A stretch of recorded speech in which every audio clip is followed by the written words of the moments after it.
Millions of people in the world today probably have the question in the title of this video on their minds. I beg your pardon, do you think I'm crazy? That was the question he asked the author of the only official biography ever written about him when they first met. Not the author's question, but Elon Musk's question to the author. Am I crazy? Let's imagine a situation like this. You start a company. You work day and night and grow this company. You get new partners, you find investors.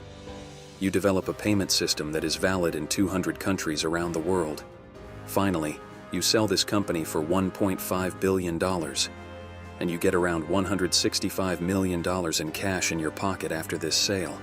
Now you can live comfortably for the rest of your life without working. But what does Elon Musk do? He immediately finds a few plots of land that have not yet been zoned and surrounds them. If you are thinking, you are not crazy. On the contrary, you are very smart. Because a crazy person would go and build a rocket factory instead. Yes, Elon Musk is investing all the money that came into his pocket after this sale, even a few $1,000,000 he saved in his piggy bank in the kitchen, in 3 different companies in 3 different industries. $10 million in Solar City and the energy company, $70 million in Tesla and the automotive industry, and $100 million in SpaceX in the space industry. All 3 are risky sectors, but they all serve a common vision, and we will eventually understand what that means. Most developers who grow up in Silicon Valley reinvest the money they make back into technology. Take Steve Jobs, who they often compare him to. Even he was only successful in the entertainment industry outside of technology. For example, in 2008, he was able to shake up the entertainment industry by launching the 3G, the new model of the Apple iPhone, and releasing Wall-E with the Pixar animation studio he founded.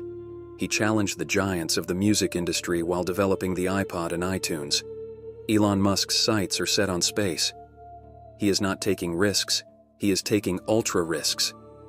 You have to compete not with companies, but with governments. Because in this field, world giants like the US, Russia, and China are growing. Now let's continue with our dream. What would you do to start a space company? Where would you take the first step? How do you start? You will invest only $100 million, and you will risk competing with NASA, whose annual budget is $19 billion. I'll tell you what Elon Musk did. He immediately read all the books he could find on this subject, on space and rockets.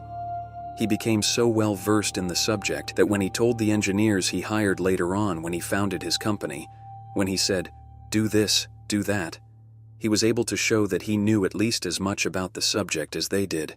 In the meantime, he interviewed the first 1,000 people he hired directly. These interviews he had with them were also very interesting. For example, he directly telephoned Jim Cantrell, a former NASA employee. Cantrell tells the rest as follows. "One day I was driving down the road in my car when the phone rang. When I answered it, someone with a funny accent said, 'I'm a billionaire, and I'm going to start a space program, and I need to talk to you.' I couldn't hear him very well at the time, and I didn't really trust what he was saying." He continues, "When he said his name, I thought it was Elon Musk. Everyone is confused about how to pronounce his name.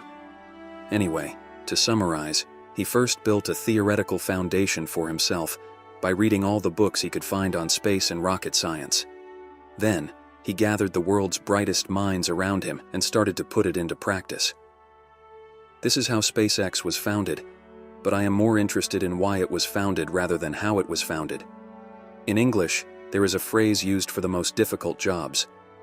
It's just a puzzle, it's not rocket science. In other words, rocket science is shown as the most difficult job in the world. Elon Musk started such a challenging journey just as he was about to relax. He couldn't take any more of the world's brightest minds working on how to show more ads on Facebook, so he allowed them to actually do rocket engineering. And behind all of this madness is a very big vision.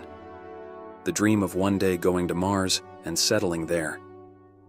Elon Musk's main office is inside the SpaceX factory in the middle of a big city in Los Angeles. And in the corridor leading to his office, there are 2 posters hanging in the hallway. The one on the left shows Mars as it is today, that cold, barren, red planet. Opposite it, on the right, there's an imaginary one, Mars is in green, surrounded by oceans. This is what Musk's goal is, to make Mars like this. Believe it or not, that's another matter, but this is his statement. And Tesla, he has a company that produces electric cars.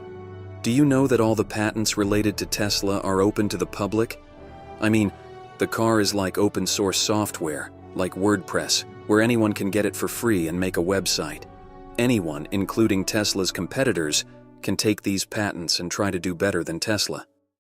Although he is now an American citizen, Elon Musk is an African.